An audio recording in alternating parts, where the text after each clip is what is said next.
అల్లుడు నాకు ఫోన్ చేసి మీరు అమ్మాయిని అమెరికా పంపించలేదని చెప్పాడు. చెయ్యరా, ఫోన్ చెయ్యి. ఫోన్ చేసి నువ్వు చెప్పిందంతా అబద్ధమని చెప్పు. ఎలా మేనేజ్ చేస్తావో తెలీదు. ఆంటీకి వచ్చిన అనుమానం మొత్తం పోవాలి. మాట్లాడు. మీరు భలేవారత్తయ్య. నేనేదో జోక్ చేస్తే అది నిజమనుకుని మావయ్య గారిని నిలదీశారన్నమాట. హారిక అమెరికా రాలేదంటే మీరు నమ్ముతారని నేను, నమ్మరని హారిక. చిన్న పందెం వేసుకున్నాం అత్తయ్య. నువ్వు కంగారు పడతావని నేను చెప్తూనే ఉన్నా అమ్మా, ఆయనే వినిపించుకోలేదు. ఈ ఇంట్లో వాళ్ళు ఆ రాజేంద్రకి ఆశ్రయం ఇవ్వడం కాదు కదా, కనీసం వాళ్ళ గురించి ఆలోచించినా కూడా నేను ఊరుకోను. వెళ్లే ముందు బాగా ఆలోచించుకో. వెళ్ళిపోతానని డిసైడ్ అయ్యావనుకో ఏ ఇబ్బంది లేదు. కానీ మళ్ళీ కాంప్రమైజ్ అయ్యి ఉండిపోవాలని డిసిషన్కి వచ్చావే అనుకో, నోరు మూసుకుని చచ్చినట్టు పడుండాలి తప్ప ఆ రాజేంద్ర గురించి వాడి పెళ్ళాం గురించి డిస్కషన్ పెట్టావో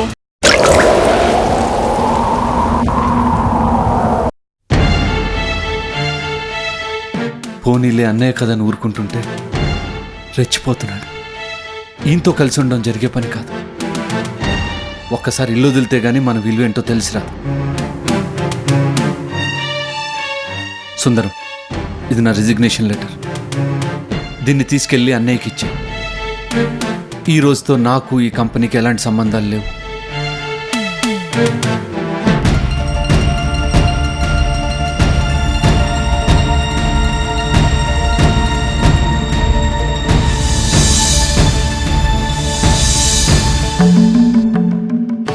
నేను సంతకం పెట్టాల్సిన ఫైల్స్ ఏమైనా ఉంటే తీసుకురా.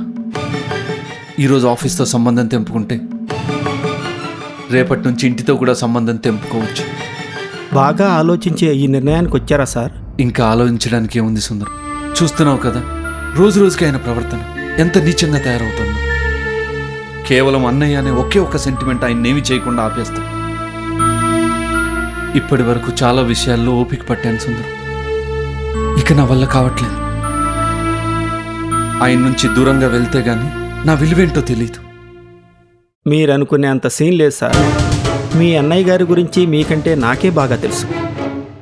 ఆయన పగని ద్వేషాన్ని ప్రేమించినంతగా అనుబంధాల్ని ఆత్మీయతల్ని ప్రేమించరు. మీరింట్లోంచి వెళ్ళిపోతే మీ విలువ తెలుసుకొని ఆయనలో మార్పు వస్తుంది అనుకుంటున్నారా? అలాంటిదేమీ జరగదు సార్. మీరు వెళ్ళిపోతే ఆయనకి చీమ కుట్టినట్టు కూడా ఉండదు. పైగా మీరే నష్టపోతారు సార్. ఏం నష్టపోతాను?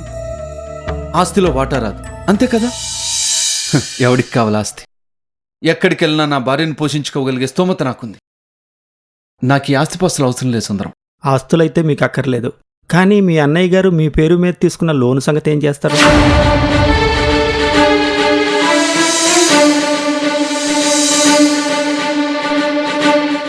నా పేరు మీద లోన్ ఉందా? అవును సార్. మీకు తెలియకుండానే మీ పేరు మీద లోన్ తీసుకోగలిగాడంటే మీ అన్నయ్య ఎంతగానో అర్థమైందా సార్?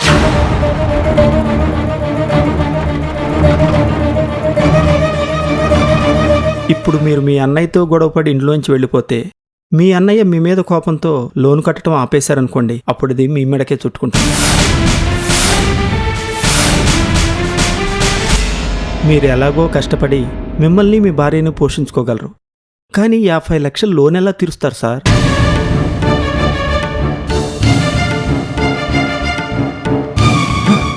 ఆవేశపడద్దు సార్. రాజేంద్ర మీద ఉన్న కోపాన్ని ప్రియ మీద చూపించాడు. ఇప్పుడు మీరు ప్రియా మేడం తీసుకుని ఇంట్లోంచి వెళ్ళిపోతే ప్రియ మీద ఉన్న కోపాన్ని మీ మీద చూపిస్తాడు. అందుకే పరిస్థితులు చక్కబడే వరకు తలదించుకు వెళ్ళటమే మంచిది సార్. అన్నయ్య చివరికి ఇలా తయారయ్యేంటి సుందరం? ఇంతమందిని బాధ పెట్టి చివరికి ఆయన ఏం సాధించాలనుకుంటున్నాడు? కట్టుకున్న భార్యను వదిలేశాడు. ఎంతో మంచివాళ్ళైన అత్త మామయ్యలకి నిలువ నీడ లేకుండా చేశాడు. కన్న కూతురుతో సమానమైన మర్దల్ని సూటిపోటి మాటలతో హింసిస్తున్నాడు. ఇవన్నీ తట్టుకోలేకే ప్రియం తీసుకొని వెళ్ళిపోదాం అనుకున్నాను. కానీ ఇప్పుడు నువ్వు చెప్పిన దాన్ని బట్టి ఆలోచిస్తుంటే ఈ పరిస్థితిలో ప్రియం తీసుకొని బయటికి వెళ్తే ప్రియని ఇంకా ఇబ్బంది పెట్టినవాడిని అవుతాను. కానీ ప్రియ బాధ చూస్తుంటే తట్టుకోలేకపోతున్నాను సుందరం. వాళ్ళ అమ్మా నాన్నని చూడందే కనీసం పచ్చి మంచినీళ్ళు కూడా ముట్టేలా లేదు. ఇప్పుడు ప్రియ వాళ్ళ అమ్మా నాన్నని ఎక్కడి నుంచి తేవాలి సుందరం? కన్న తల్లిదండ్రుల్ని పిల్లల్ని కలపటానికి మనం ఎవరం సార్? ఎవరు ఎక్కడున్నా ఆ భగవంతుడే అందరినీ కలుపుతాడు. ప్రియా మేడం వాళ్ళ అమ్మా నాన్నల్ని తప్పకుండా కలుసుకుంటుంది. మీరు ధైర్యంగా ఉండండి సార్.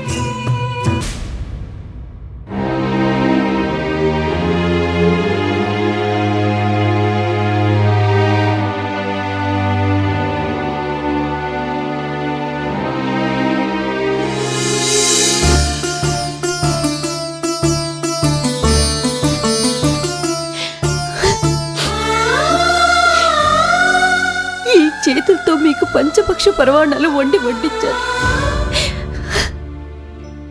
కనీసం ఇప్పుడు కడుపు నిండా అన్నం కూడా వడ్డించలేకపోతున్నానండి.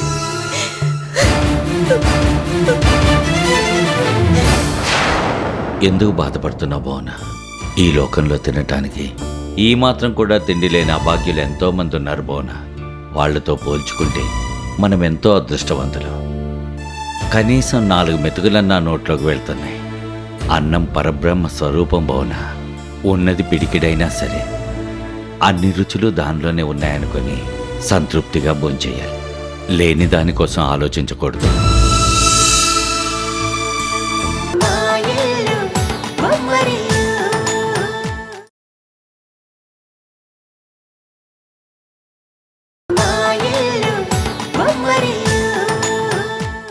అన్నం పరబ్రహ్మ స్వరూపం భువన. ఉన్నది పిడికిడైనా సరే అన్ని రుచులు దానిలోనే ఉన్నాయనుకొని సంతృప్తిగా భోంచేయాలి. లేని దానికోసం ఆలోచించకూడదు.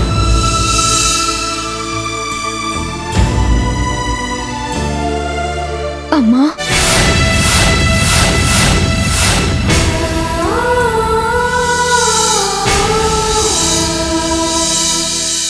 అమ్మా,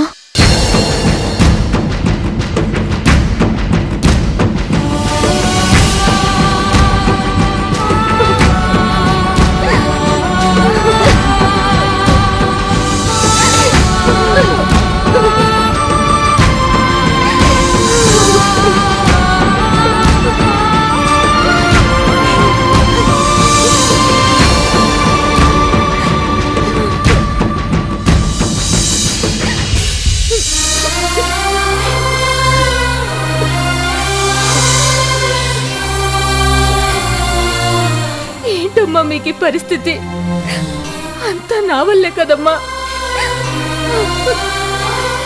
కనీసం కడుపు నిండా అన్నం తినలేని పరిస్థితి మీకు వచ్చింది.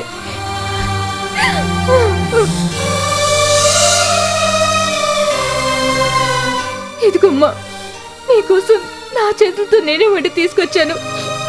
మీ ఇద్దరికి నేనే అన్నం పెడతాను.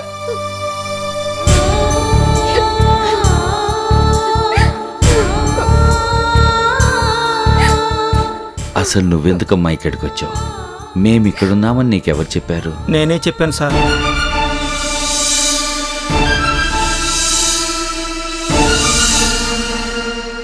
మీకిచ్చిన మాట నిలబెట్టుకోనందుకు క్షమించండి సార్.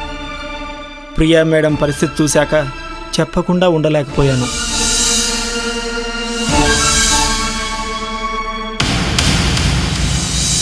మీరు ఇల్లు వదిలొచ్చాక తను ఏ పూట సరిగా భోంచేయలేదు. మీ గురించి ఆలోచిస్తూ మీ మీద బెంగతో ఉండటం చూసి తట్టుకోలేకపోయాను. అందుకే చెప్పాను. పిచ్చి పిల్ల, ఎందుకమ్మా మా కోసం ఆలోచించి నీ ఆరోగ్యం పాడు చేసుకుంటా? అసలే నీ ఆరోగ్యం బాగుండలేదు.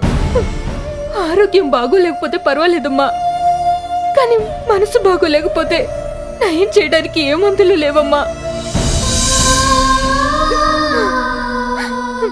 అయినా నీకోసం కాకపోతే ఇంకెవరి గురించి ఆలోచించమంటావమ్మా?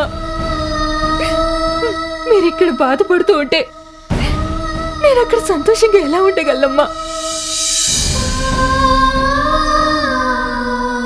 మీరెక్కడున్నారో ఎలా ఉన్నారో, సరిగ్గా తిన్నారో లేదో తెలియక ప్రతి క్షణం మీ గురించి ఆలోచిస్తూ నేను సంతోషంగా ఎలా ఉంటానమ్మా? ఉండాలమ్మా, నువ్వు సంతోషంగా ఉండాలి.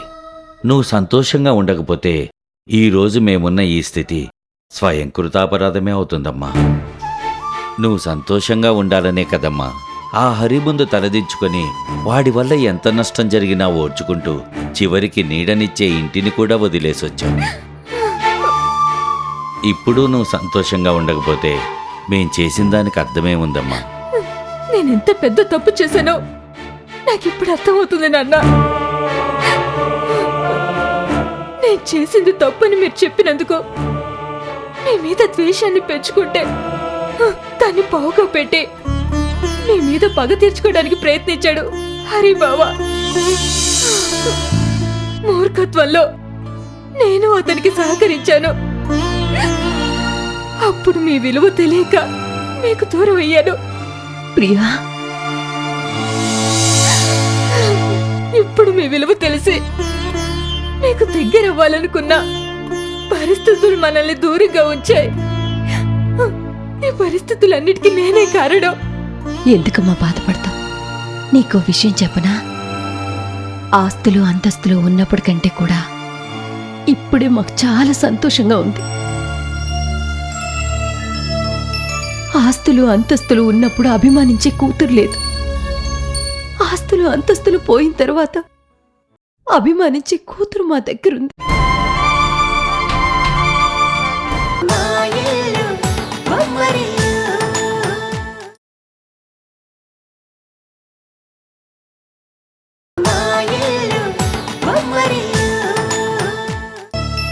ఆస్తులు అంతస్తులు ఉన్నప్పుడు అభిమానించే కూతురు లేదు. ఆస్తులు అంతస్తులు పోయిన తర్వాత అభిమానించే కూతురు మా దగ్గరుంది. ఆస్తుల కంటే అభిమానానికి ఎక్కువ విలువమ్మా. ఇవన్నీ వదిలేస్తే నీకు మా మీద అభిమానం కలుగుతుందంటే ఎప్పుడో ఇవన్నీ వదిలేసి ఉండేవాళ్ళం. మా బిడ్డల సంతోషం కన్నా మాకేది ముఖ్యం కాదురా. నువ్వు సంతోషంగా ఉండడమే మాకు కావాలి. ప్రియా మేడం, త్వరగా భోజనం వడ్డించండి. ఈ విషయం హరిగారికి తెలిసిందనుకోండి, లేనిపోని ప్రాబ్లమ్స్ వస్తాయి.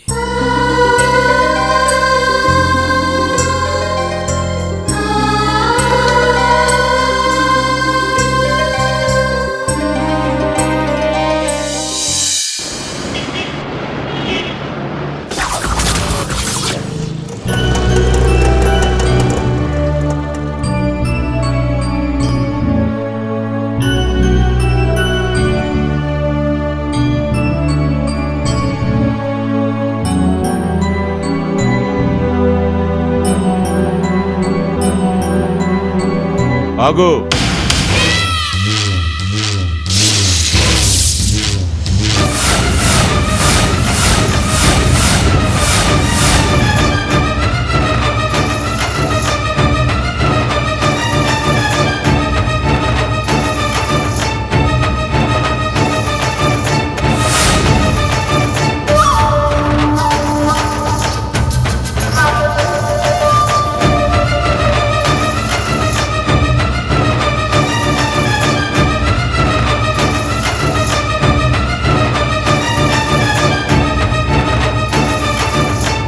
ఈ క్యారియర్ తీసుకుని ఎక్కడికి వెళ్ళావు?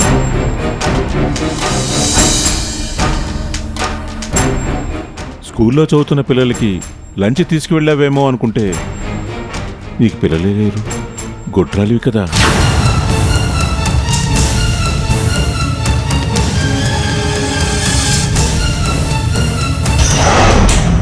పోనీ క్యారియర్ సొట్టలు పడితే మాటలు వేయించడానికి తీసుకువెళ్ళావేమో అనుకుంటే క్యారియర్ బాగానే ఉంది కదా, మరి ఎక్కడికి తీసుకెళ్ళావు?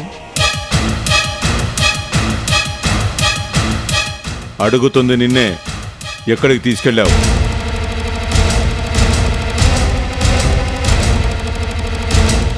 మీ అమ్మా నాన్నలు ఎక్కడున్నారో తెలుసుకొని వాళ్ళకు భోజనం తీసుకెళ్ళావు కదూ. మొత్తానికి మీ అమ్మా నాన్న ఎక్కడున్నారో కనిపెట్టేశావన్నమాట. పాపం, వాళ్ళకి తినడానికి తిండి కూడా లేక అల్లాడిపోతున్నారని కరిగిపోయి భోజనం తీసుకెళ్లి పెట్టావన్నమాట. అంతే కదూ? తప్పులేదులేమ్మా. కన్న తల్లిదండ్రులు ఆకలితో అలమటించిపోతుంటే ఏ కన్న బిడ్డ చూస్తూ ఊరుకోగలదు? తీసుకెళ్ళి చాలా మంచి పని చేశావు. అలాగే వాళ్ళు ఎక్కడున్నారో కూడా చెప్పి ఇంకో మంచి పని కూడా చేసేయమ్మా.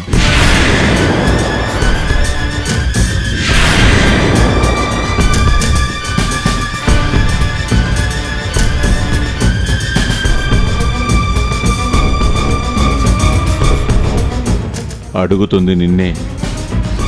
ఎక్కడున్నారో చెప్పు. చెప్పు.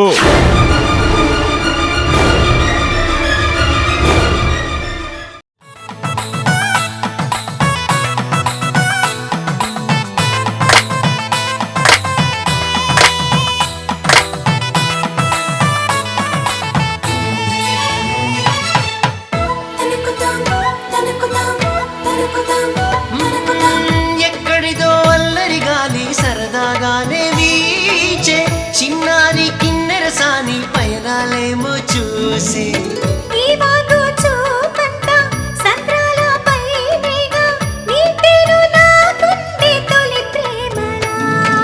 మా ఇల్లు బొమ్మరిల్లు, అందాల హరివిల్లు, మా ఇల్లు బొమ్మరిల్లు.